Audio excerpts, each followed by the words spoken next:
Hi, Donlin. I'm going to read The Girl Who Never Made Mistakes by Mark Pett and Gary Rubinstein, illustrated by Mark Pett.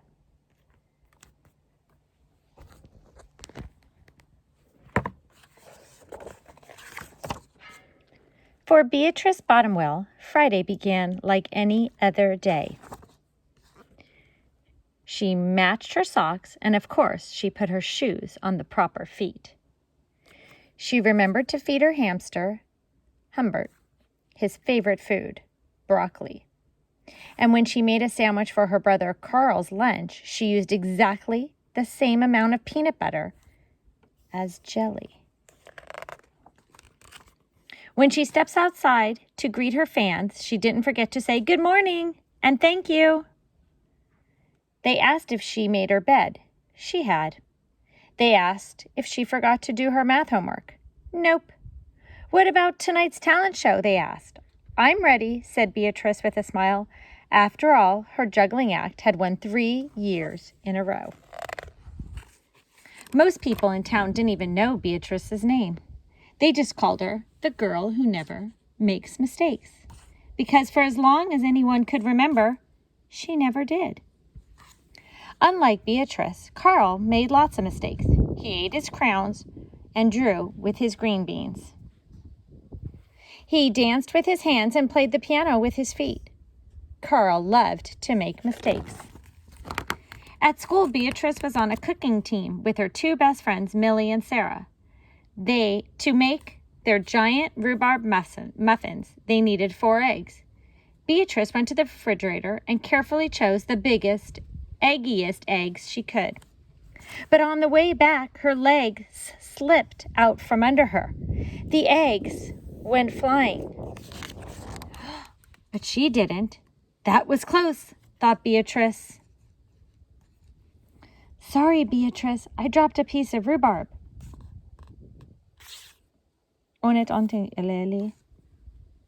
For the rest of the school day, Beatrice could not stop thinking about almost mistake. On her way home from school, Beatrice watched Millie and Sarah ice skating in the park. Come on, join us, said Millie. It's fun, said Sarah.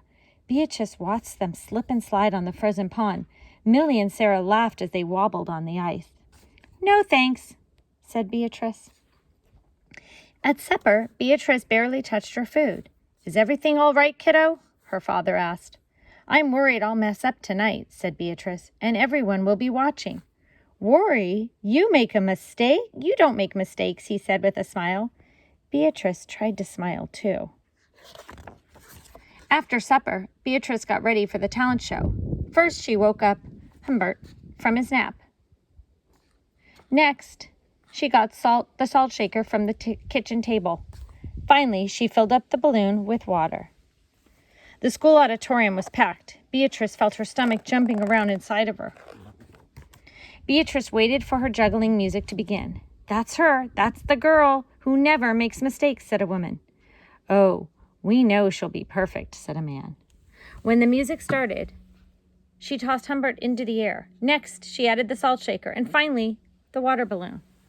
Beatrice didn't miss a beat. The crowd clapped with delight. But Beatrice noticed something odd about the salt shaker. The specks were flying out were not white.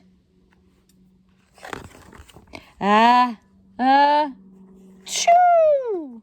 Humbert sneezed was so surprised by his sneeze that he grabbed the water balloon with his claws. Kablooey! Humbert's pieces of water balloon and the pepper rained down on top of Beatrice. For the first time, as long as anyone could remember, Beatrice made a mistake. And it was a big one. The music stopped. Beatrice didn't know what to do. Cry? Run off stage?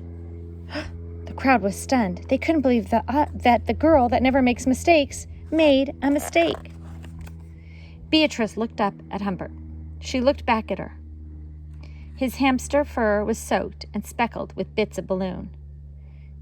Beatrice let out a little giggle. The giggle grew into a chuckle, and the chuckle became a laugh. The people in the crowd looked at each other and then back at Beatrice. They began to giggle. They then began to chuckle. Then, finally, roar with laughter. Beatrice and the audience laughed until they couldn't remember why they were laughing. That night, Beatrice slept better than she ever had. And in the morning, no fans greeted Beatrice. When she got dressed, Beatrice, for no reason at all, put on a polka-dotted sock on one foot and a plaid sock on the other. Beatrice and Carl made sandwiches. This time they put peanut butter and jelly on the outside. They called it an inside-out PB&J. Lunch was messy and delicious. Later, Beatrice found Millie and Sarah skating at the park. They fell a lot, and they laughed.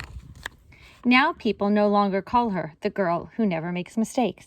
They just call her Beatrice.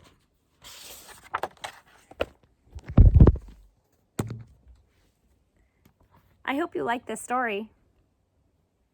There's also some questions you can talk to with your family or your friends or your classmates, and an activity to do as well. Hope you enjoy. Bye.